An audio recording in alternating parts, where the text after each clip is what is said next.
Hi,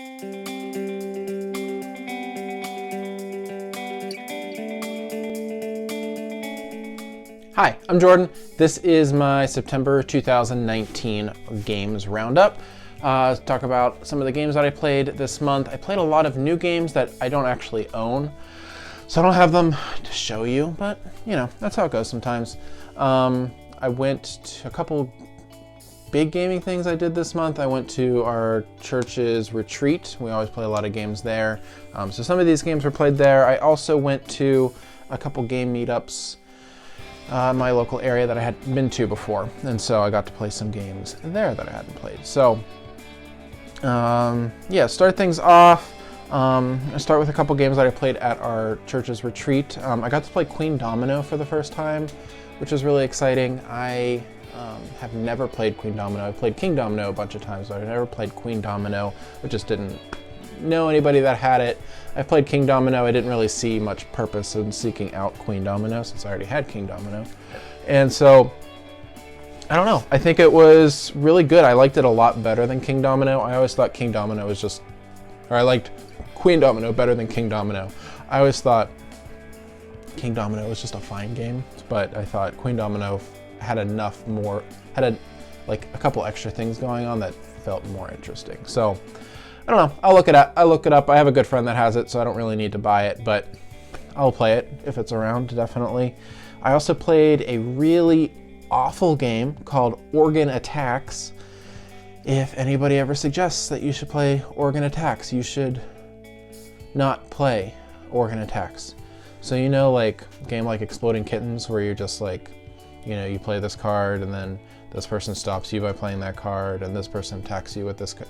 It's like that, only the theme wasn't funny. The theme was offensive, really offensive, because all of the things that you're attacked, so everybody has a bunch of organs in front of them, so I might have like a kidney, a lung, and a brain, and you have something else. And so people are playing cards on your organs, trying to make them fail, kill your organs or something.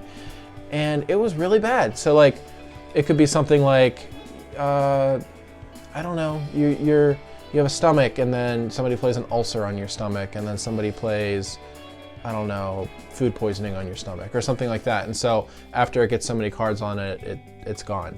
But some of them are like kind of offensive because you know people that have it's not just like really innocuous things like ulcers or food poisoning. It's like really offensive stuff. Like, I just gave you multiple sclerosis.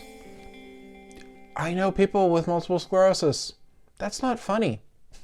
So it was awful. And plus the game was just really boring anyway. It's just one of those stupid take that games. It was awful. So if you see Organ Attacks, it is not clever. It is not neat. It's bad. It's bad. One of the games I got to play at a meetup this month was Voyages of Marco Polo. This is my copy. I did not play my copy. I played somebody else's copy. This copy has never been played before. But at some point, I hope to play my copy of it because now I've learned how to play it, and it is a delightful game. I am so bad at it. I scored like 35 points, and the winner scored like over 200 points. Like, I was lapped multiple times. But it was really great. I know there's always the talk about like in the game, everybody feels like their powers are too powerful and that person has it. There was a little bit of that, a little bit, you know, it's a worker placement game, but you can like stack your pieces. Honestly, my power, I didn't have to pay whenever I stacked my pieces. I think it would be really annoying to have to stack them. So if I didn't have that power, I don't know how much I would like the game because I think that concept could be annoying. But ultimately, I think the game was really good. It's super well put together. I can't really find much fault in it. I hope it's something that I can play again, but it's a little long, so it's not something I can always get to the table. So, but I have a copy of it. I hope to get it played again. That is Voyages of Marco Polo. And then the last game I wanted to talk about in particular was Tapestry, of course, because everybody is talking about Tapestry right now. And I got to play Tapestry at a local game night, and it was good. Honestly, it's not the type of game that I typically like, but, you know, it's like, I don't know, they say it's a civilization game, which it sort of is. It kind of feels, you know, very Euro-y. A lot of tracks. You're just moving up tracks and trying to get some combos here and there. It was fine. I can see why it's good. I just don't think it's maybe for me, you know? It was also really long. We played a 5-player game, and of course everything I've read after we did that was like, you should never do that. And I can see why you never want to do that, because it takes forever. And it shouldn't, because you only have one action on your turn. So on your turn, you're just moving up one track. There's 4 tracks. You pick a track, you move up that track, and then you do whatever the new space is saying.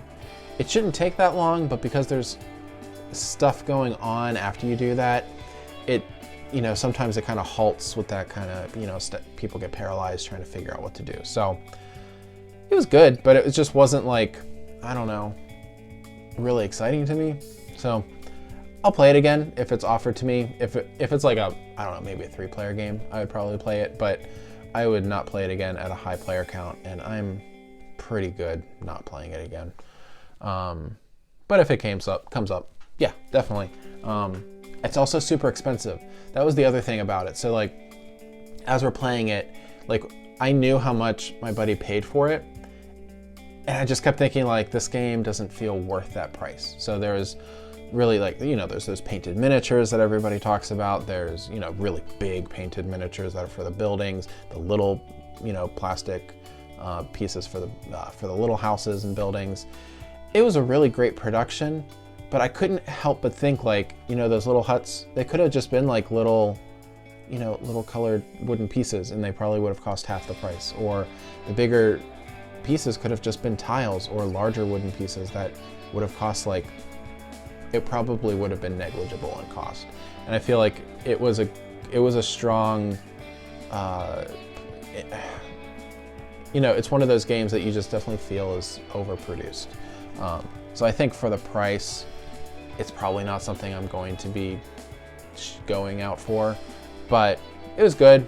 I'm glad people like it. It's a good game. I'm not gonna, you know, belittle anybody for playing it. It's a good game, but it just didn't like strike me super hard. So I'm trying to think if there's anything over here.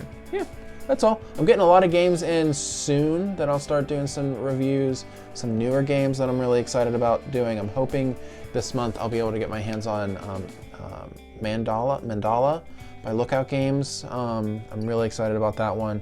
I'm hoping to get the next 2 boxes of Unlock games to check those out. The last series of Unlock games were really disappointing, which I'll probably talk about later. But I'm hoping the next ones will be a little bit better. I'm really excited about the Sherlock Holmes one.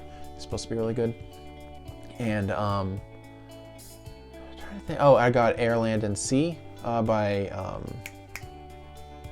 Arcane Wonders, which I'm actually pretty excited about. I really like 2-player kind of tug-of-war games, and that's kind of there. The theming's a little weird, being it's like a war theme, but it's not a war game. But I'm excited about the gameplay in that one. So we'll see. We'll see what comes in the mail. And until next time, I'm Jordan, and this has been the September 2019 Roundup. I'll see you next month. Bye.